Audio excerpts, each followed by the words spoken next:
Assalamualaikum warahmatullahi wabarakatuh. Semoga siapapun yang sedang mendengarkan cerita ini selalu diberi kesehatan, kelapangan hati dan rezeki yang cukup hari ini. Terima kasih sudah meluangkan waktu singgah di channel ini. Jangan lupa, jika ceritanya berkenan, tekan tombol like, tuliskan pendapat atau pengalaman kalian di kolom komentar, dan subscribe agar tidak tertinggal kisah-kisah berikutnya. Cerita ini berangkat dari hal yang sangat dekat dengan kehidupan kita sehari-hari, dapur sempit, panci yang mendidih, dan harapan sederhana agar besok bisa makan tanpa cemas. Tidak ada istana, tidak ada tempat angker yang jauh dari nalar. Yang ada hanya deretan rumah kontrakan pekerja, bau bawang goreng, suara sendok beradu, dan doa-doa kecil yang sering terucap setengah sadar.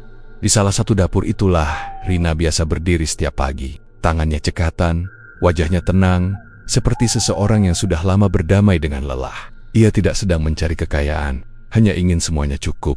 Biaya sekolah adik, obat untuk ibunya, dan sedikit ketenangan di malam hari. Saat sebuah resep lama berpindah ke tangannya, tak ada rasa curiga, hanya rasa syukur. Karena terkadang, sesuatu yang tampak seperti pertolongan datang tanpa suara dan tanpa peringatan. Dari dapur sederhana itulah, cerita ini perlahan dimulai, bukan dengan teriakan, melainkan dengan rasa yang berubah tanpa disadari. Subuh belum benar-benar bangun ketika Rina sudah membuka mata. Bukan karena alarm, melainkan karena tubuhnya hafal betul jam berapa ia harus berdiri. Udara di dalam kamar kontrakan masih dingin dan lembab. Bau sabun cuci dari malam sebelumnya bercampur dengan aroma tembok tua yang tak pernah benar-benar kering. Rina duduk sejenak di tepi kasur, menarik napas pelan, lalu beranjak menuju dapur bersama. Dapur itu tidak besar. 2 kompor gas berjajar, 1 meja kayu panjang penuh bekas pisau dan noda bumbu, serta rak piring yang isinya tidak pernah lengkap. Tapi dapur itu hidup. Di sanalah para penghuni kontrakan bergantian menanak nasi, merebus air, atau sekadar menyeduh kopi sebelum berangkat kerja. Rina biasanya yang paling awal datang. Ia menyalakan lampu dapur, lampu kuning yang cahayanya redup tapi hangat. Bunyi klik kompor menyusul, lalu desis api kecil yang menenangkan. Tangannya bergerak cekatan, seolah tubuhnya bekerja tanpa perlu diperintah. Mengambil panci, menuang air, menimbang bahan, semua dilakukan dalam diam yang akrab. Tak lama kemudian, suara langkah kaki terdengar dari lorong. Bu Sari, tetangga kamar sebelah, lewat sambil menguap, membawa termos air panas. "Pagi, Rin," katanya lirih. "Pagi, Bu," jawab Rina sambil tersenyum tipis. Tak ada obrolan panjang. Mereka sudah sama-sama paham. Pagi bukan waktu untuk cerita, tapi untuk bertahan. Sesekali ada tawa kecil, biasanya saat sendok jatuh atau panci hampir meluap. Tawa yang singkat, lalu kembali tenggelam dalam kesibukan masing-masing. Rina memasak untuk catering sekolah. Pekerjaan itu tidak membuatnya kaya, tapi cukup untuk menjaga semuanya tetap berjalan. Uang sekolah adiknya, kebutuhan harian ibunya di kampung, dan biaya kontrakan yang selalu naik pelan-pelan. Hidupnya seperti api kompor kecil, tidak besar, tapi harus terus menyala. Saat adonan mulai tercampur, Rina mengusap keningnya yang sedikit basah oleh keringat. Di luar, azan subuh terdengar sayup, terhalang deretan rumah dan tembok. Ia berhenti sebentar, menunduk, berdoa dalam hati dengan kata-kata sederhana. Bukan permintaan berlebihan, hanya agar hari ini cukup. Menjelang pagi, dapur makin ramai. Ada yang menggoreng telur, ada yang menanak nasi untuk bekal. Bau bawang goreng dan kopi hitam bercampur jadi satu, menciptakan aroma khas yang hanya ada di rumah kontrakan pekerja. Rina merasa lelah tapi juga tenang. Di tengah keterbatasan, ia masih punya rutinitas, dan rutinitas memberinya pegangan.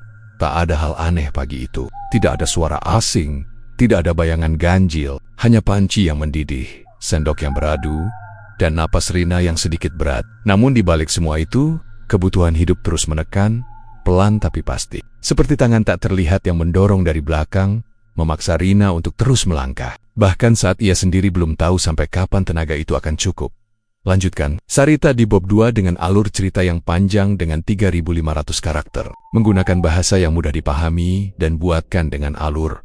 Usaha catering sekolah Rina mulai berkembang. Pesanan bertambah, namanya mulai dikenal. Ia merasa sedikit lega, meski tubuhnya makin letih. Di bab ini ditunjukkan bagaimana tekanan ekonomi mendorong Rina untuk terus bekerja tanpa banyak bertanya. Perubahan itu tidak datang tiba-tiba, tidak seperti hujan deras yang mengguyur tanpa aba-aba. Perubahan dalam hidup Rina datang perlahan, nyaris sopan, sampai ia baru menyadarinya ketika tubuhnya mulai sering terasa berat, Awalnya hanya tambahan 20 porsi dari sekolah tempat ia biasa mengantar catering. Seorang guru menyarankan agar Rina menambah jumlah. Katanya anak-anak suka dengan masakannya. Baksonya terasa lebih padat, lebih kenyang. Begitu komentar yang ia dengar sambil lalu. Rina hanya tersenyum, mengangguk, lalu pulang dengan langkah sedikit lebih ringan. Beberapa hari kemudian, sekolah lain ikut memesan, lalu menyusul warung kecil dekat kontrakan yang meminta bakso dalam jumlah besar untuk akhir pekan. Nama Rina mulai disebut-sebut, meski hanya dari mulut ke mulut. Tidak ada spanduk, tidak ada iklan, tapi pesanan terus berdatangan, seolah menemukan jalannya sendiri. Rina merasa lega. Untuk pertama kalinya setelah sekian lama, ia tidak perlu menghitung uang receh terlalu lama sebelum tidur.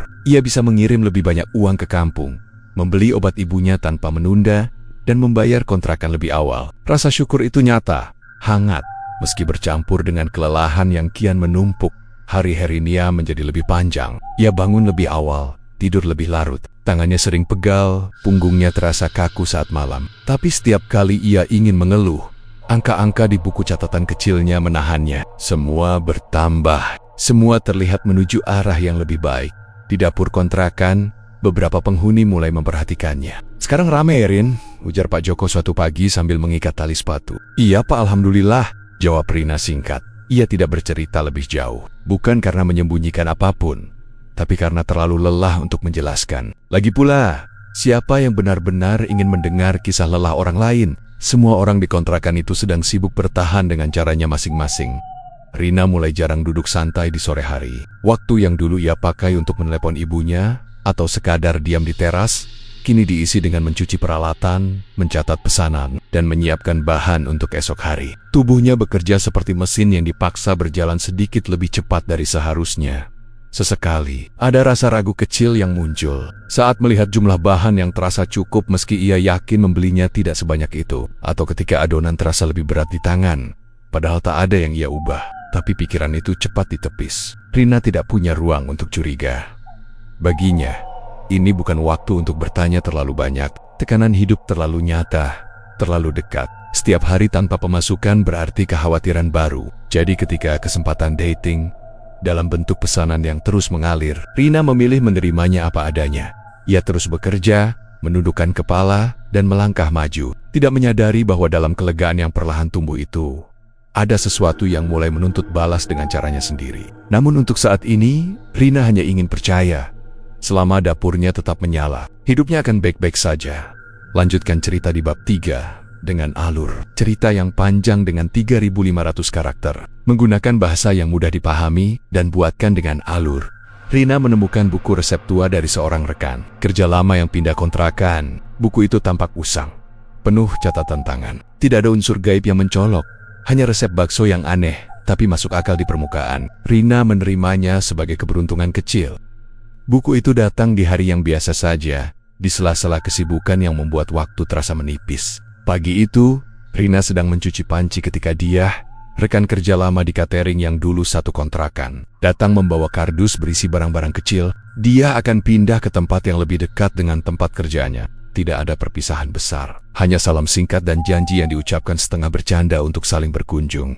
"Ini ada barang lama, mungkin masih kepakai," kata dia sambil mengeluarkan sebuah buku tipis berwarna coklat kusam. Sampulnya sudah mengelupas di sudut-sudut, halaman dalamnya menguning, dan punggungnya retak seperti pernah jatuh berkali-kali. Di bagian depan, ada tulisan tangan yang hampir pudar, nama yang tak lagi jelas terbaca. Rina menerimanya tanpa banyak tanya. Buku resep bukan hal aneh di dapur bersama. Banyak orang menyimpan catatan masakan dari orang tua atau kerabat. Ia membuka beberapa halaman, isinya tulisan tangan yang rapat, dengan koretan-koretan kecil di pinggir. Resep bakso mendominasi, dengan takaran yang tidak biasa.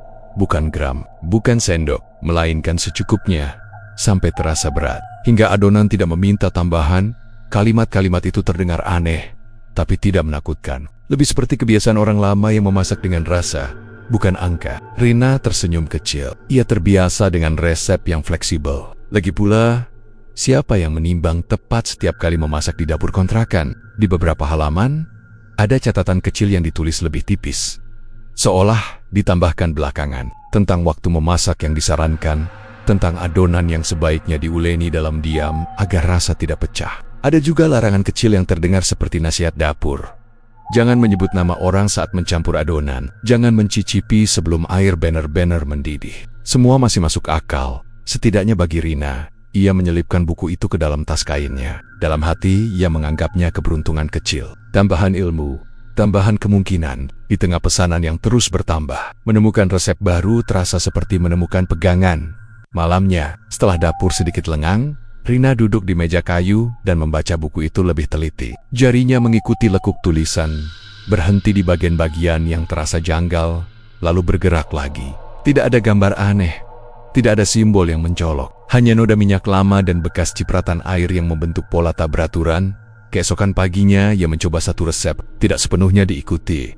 Hanya bagian-bagian yang ia anggap masuk akal. Ia menguleni adonan lebih lama, lebih sabar, memasak dalam diam seperti yang tertulis, sekadar untuk menjaga fokus. Hasilnya terasa berbeda di tangan, lebih padat, lebih menyatu. Rina mengangguk sendiri, puas. Ia tidak merasa sedang melakukan sesuatu yang berbahaya. Tidak ada perasaan melanggar, justru ada rasa tenang, seperti mengikuti alur yang sudah ada. Saat bakso matang, jumlahnya terasa cukup, tidak kurang, tidak berlebih. Rina menganggap itu kebetulan baik. Buku itu lalu mendapat tempat di rak dapur, di antara toples bumbu dan panci kecil. Rina tidak tahu kenapa ia menyimpannya dengan rapi, membersihkan sampulnya dengan lap basah, dan memastikan tidak terkena air. Mungkin karena ia mulai mengandalkannya, atau mungkin karena di tengah hidup yang serba menuntut, menemukan sesuatu yang membantu tanpa banyak bertanya, terasa seperti berkah yang patut dijaga. Rina menutup hari itu dengan perasaan ringan. Ia tidak tahu bahwa menerima buku itu adalah awal dari kebiasaan baru. Kebiasaan untuk percaya pada apa yang bekerja, tanpa merasa perlu memahami sepenuhnya dari mana asalnya. Lanjutkan cerita di bab 4, dengan alur cerita yang panjang, dengan 3.500 karakter. Menggunakan bahasa yang mudah dipahami, dan buatkan dengan alur. Saat resep dipraktikkan, hasilnya di luar dugaan. Adonan terasa cukup meski bahan terbatas. Pesanan terpenuhi tanpa kekurangan. Rina bersyukur, tapi mulai menyadari pantengan-pantengan kecil dalam resep. Larangan menyebut nama orang tertentu. Memasak dalam diam. Hari-hari setelah itu berjalan lebih cepat dari biasanya. Rina semakin sering membuka buku resep tua itu. Bukan dengan rasa penasaran yang berlebihan, melainkan dengan kepercayaan sederhana bahwa apa yang tertulis di sana memang bekerja. Ia mulai mengikuti lengko-lengkannya dengan lebih utuh, meski tetap memakai nalarnya sendiri. Suatu pagi, ketika persediaan daging terasa pas-pasan, Rina sempat ragu. Jumlah pesanan hari itu cukup besar, sementara bahan yang ia beli kemarin seharusnya tidak cukup jika dihitung dengan kebiasaan lamanya. Ia berdiri agak lama di depan meja dapur, menimbang-nimbang. Pada akhirnya, ia menarik napas dan membuka halaman yang sudah mulai dihafalnya. Ia menguleni adonan lebih lama, seperti yang disarankan, tidak terburu-buru. Tangannya bergerak pelan, berulang, sampai teksturnya berubah. Ada momen aneh ketika Rina merasa adonan itu berat di tangan. Bukan karena jumlahnya, melainkan karena rasanya sudah pas. Ia tidak tahu bagaimana menjelaskannya, tapi nalurinya berkata cukup. Bakso pun direbus. Satu persatu mengapung, memenuhi panci. Rina menghitung dalam hati, tanpa sadar. Ketika semuanya selesai, jumlahnya sesuai dengan pesanan. Tidak kurang, tidak perlu menambah. Rina terdiam sejenak, lalu tersenyum kecil. Alhamdulillah, gumamnya.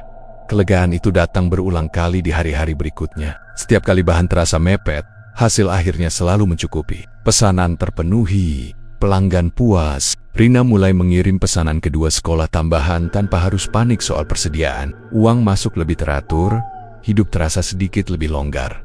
Namun di sela rasa syukur itu, ada hal-hal kecil yang mulai ia perhatikan. Pantangan-pantangan dalam buku resep yang sebelumnya ia anggap sepele pelen-pelen, menjadi kebiasaan. Ia memasak dalam diam lebih sering, bukan karena takut, tapi karena merasa lebih fokus. Obrolan pagi dengan penghuni lain semakin jarang terjadi di jam-jam.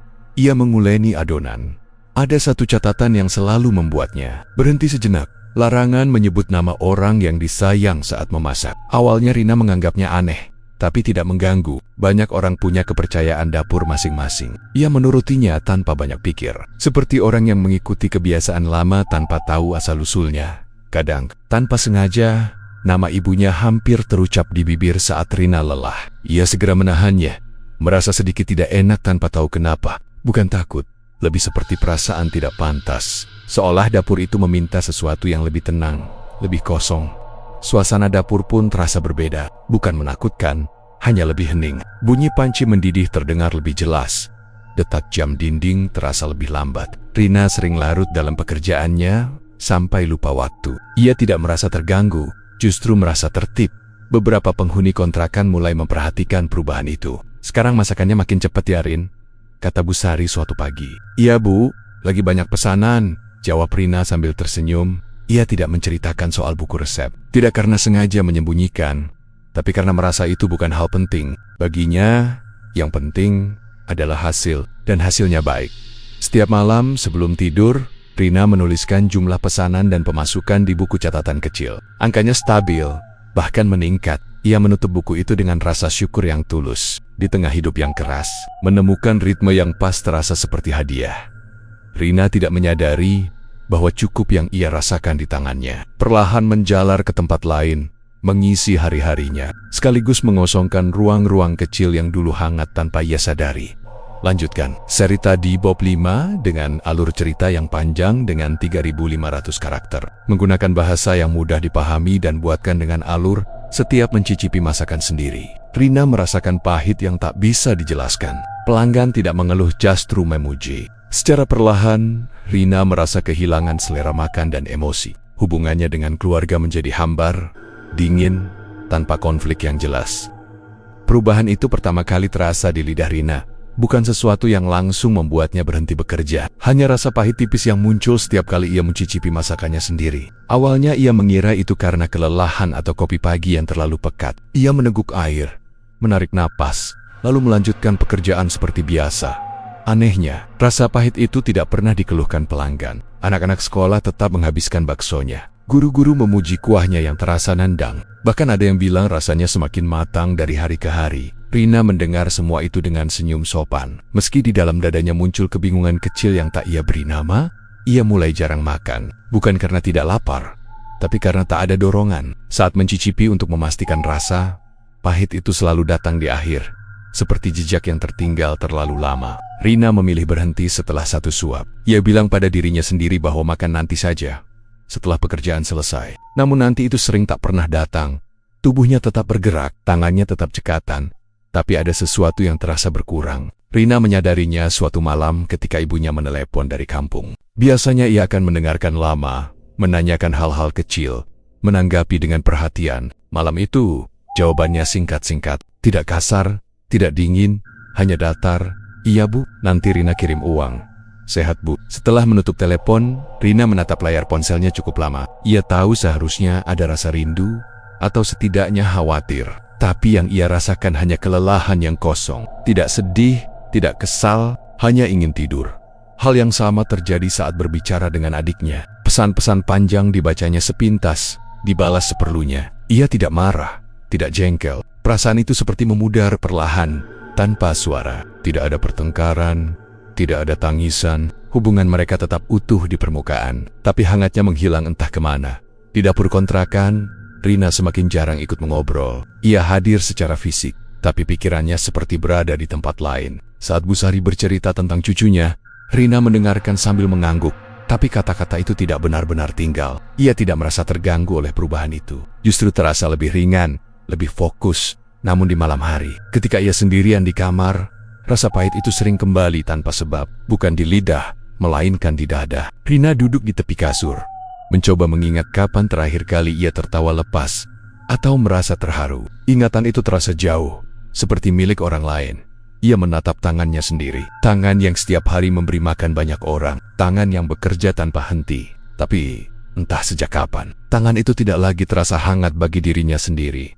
Rina mencoba meyakinkan diri bahwa semua ini wajar. Lelah bisa membuat orang mati rasa, begitu pikirnya. Yang penting pekerjaan berjalan, kebutuhan terpenuhi, perasaan bisa menunggu. Ia tidak tahu bahwa rasa pahit itu bukan sekadar efek kelelahan, melainkan tanda bahwa ada sesuatu yang perlahan diambil.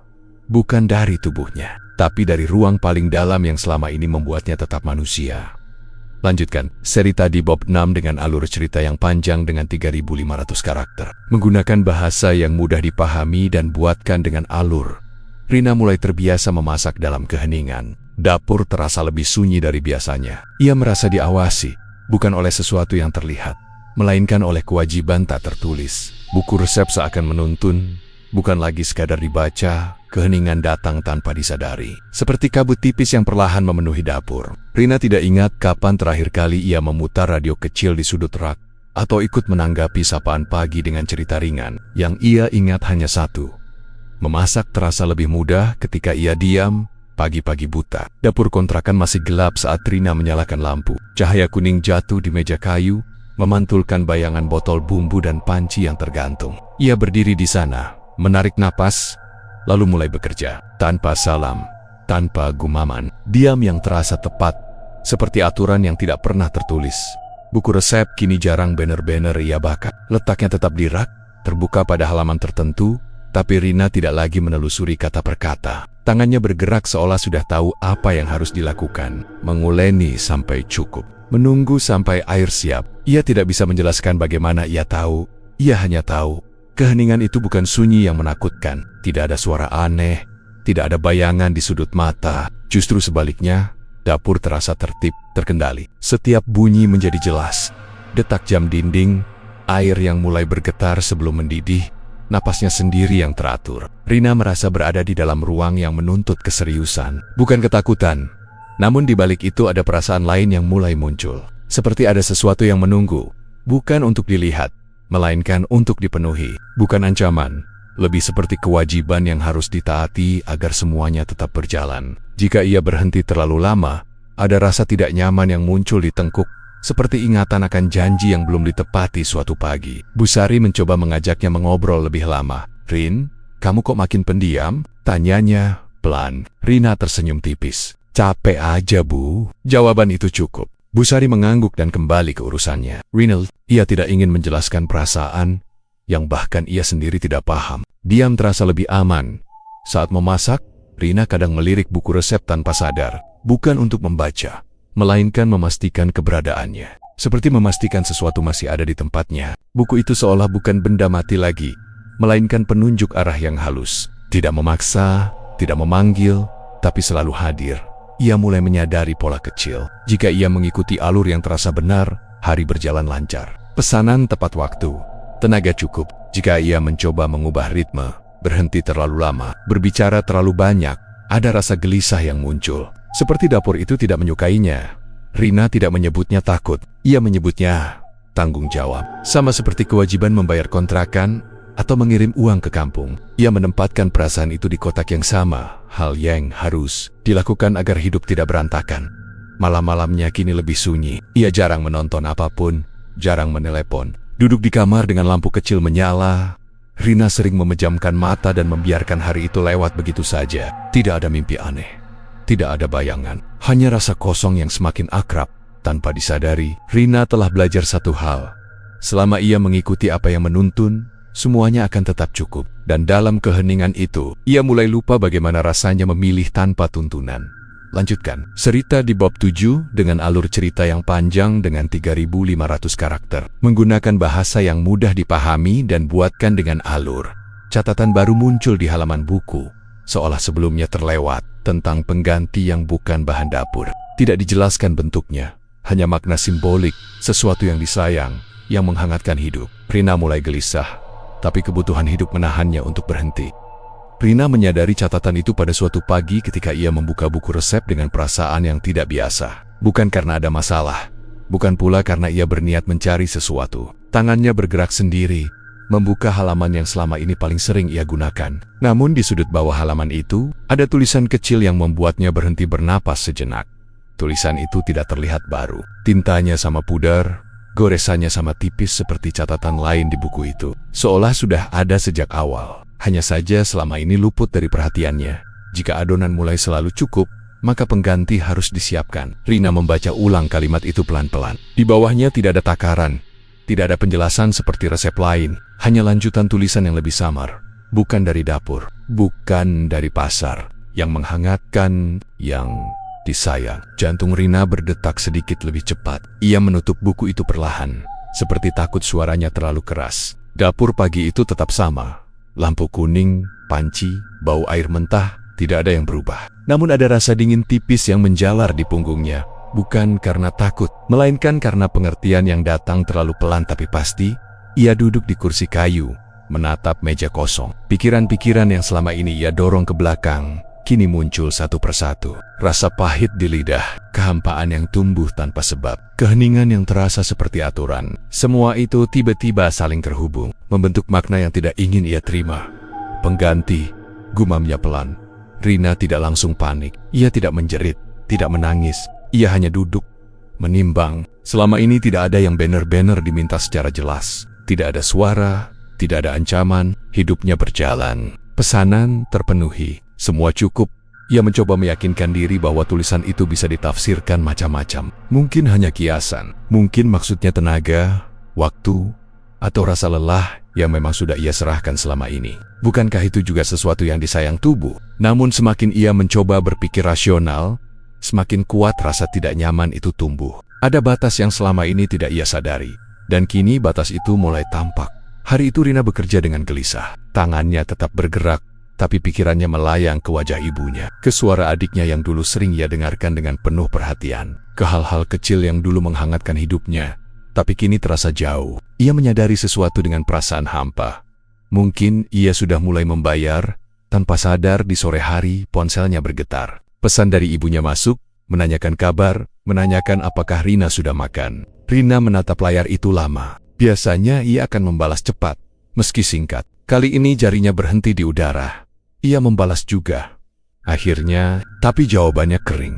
Sekadar memberi kabar bahwa semuanya baik-baik saja. Setelah itu, ia meletakkan ponsel dan merasa ada sesuatu yang semakin menjauh darinya.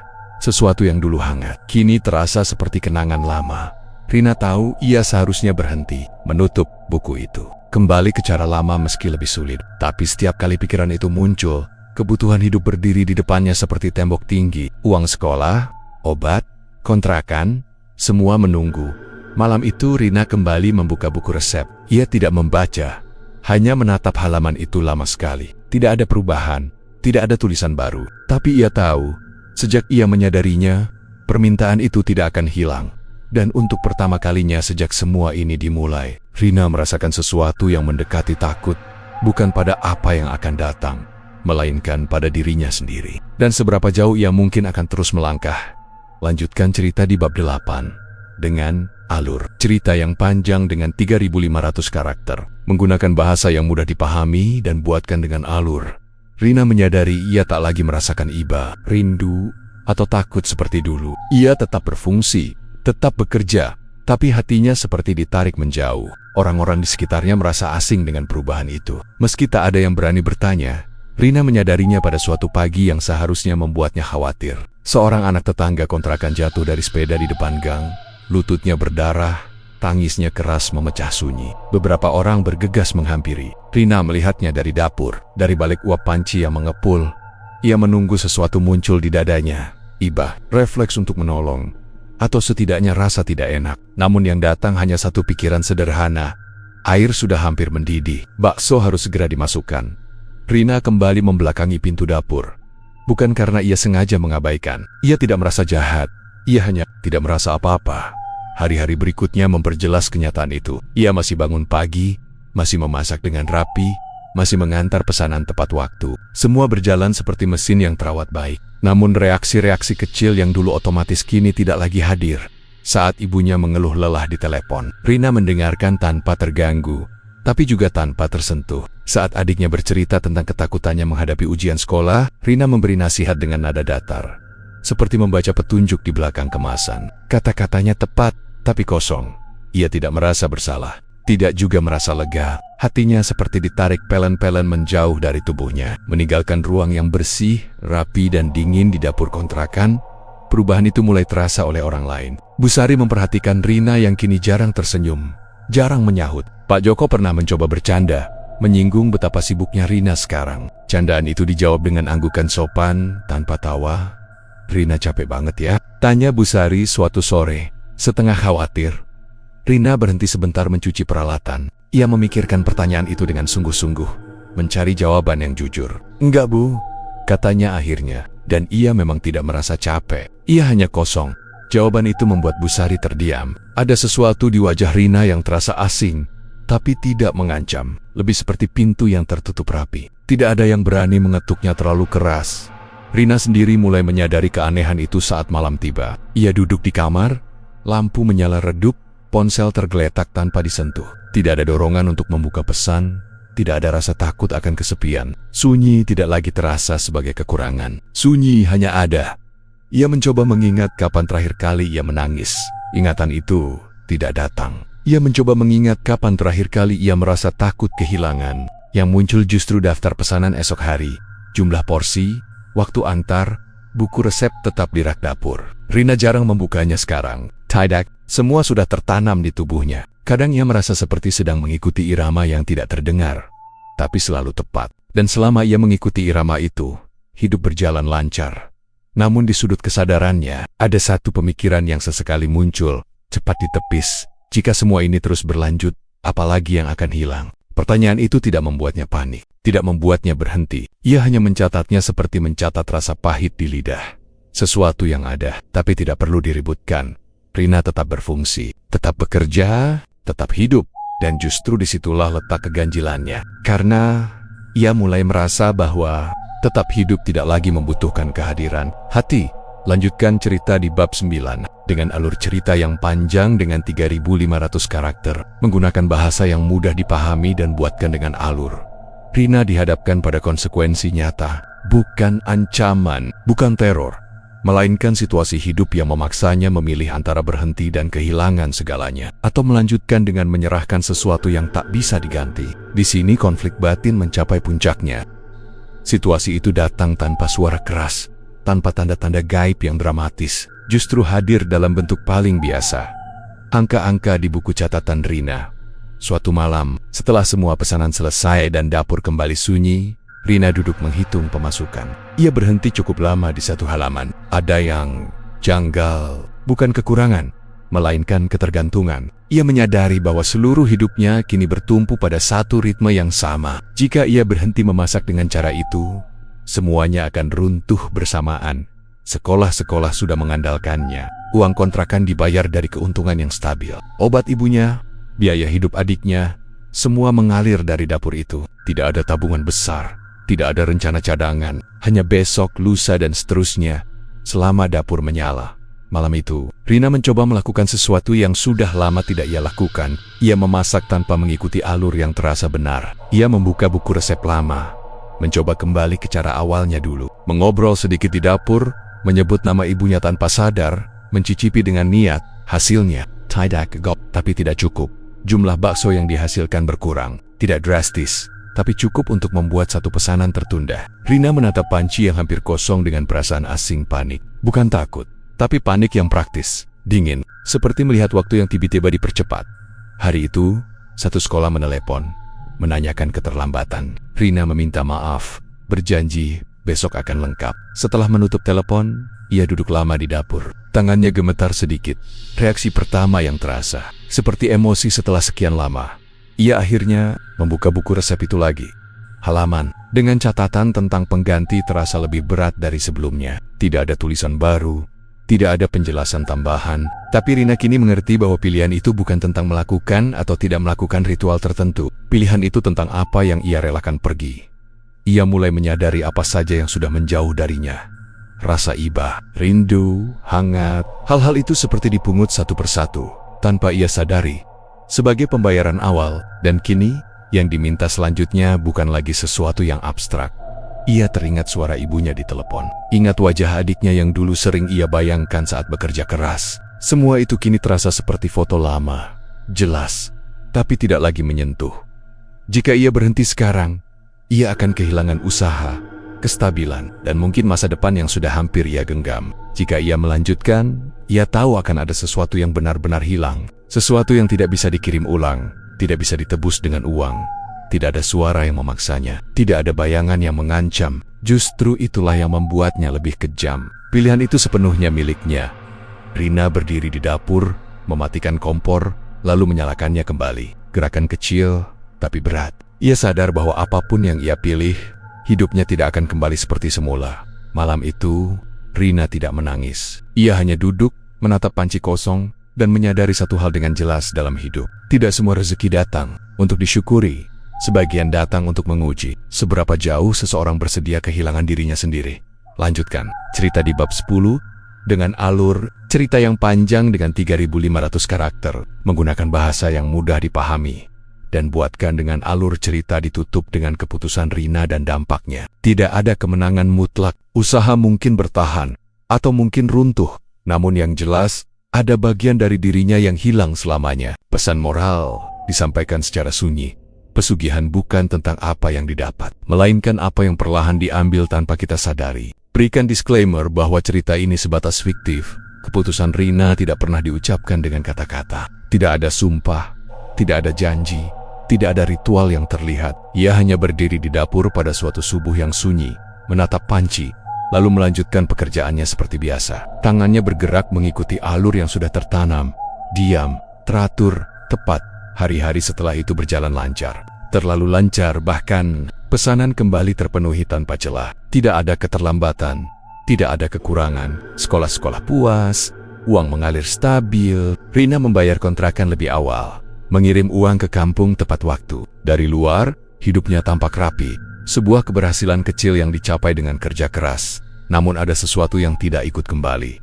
Rina menyadarinya ketika suatu malam ibunya menelepon. Suaranya terdengar lebih lemah dari biasanya. Ada jeda panjang di antara kata-kata, seperti menunggu Rina bertanya lebih jauh. Rina mendengarkan dengan saksama, menjawab dengan tenang, menawarkan bantuan yang masuk akal. Semua dilakukan dengan benar.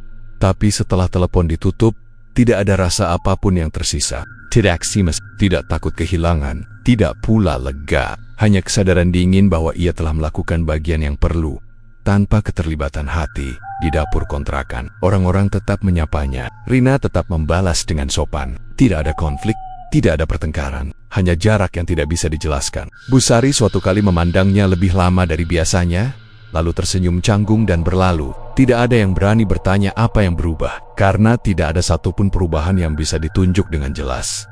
Buku resep itu masih ada, tetap di rak. Tidak pernah menambah halaman, tidak pernah meminta apa-apa secara terang. Rina tidak lagi membukanya, tapi ia tahu, buku itu tidak perlu dibaca. Ia sudah menjadi kebiasaan, menjadi cara hidup. Suatu pagi, saat mencicipi kuah bakso untuk terakhir kalinya hari itu, Rina menyadari rasa pahit itu tidak lagi muncul. Bukan karena masakannya berubah, melainkan karena lidahnya tak lagi membedakan. Pahit dan tawar menyatu, sama-sama tidak berarti.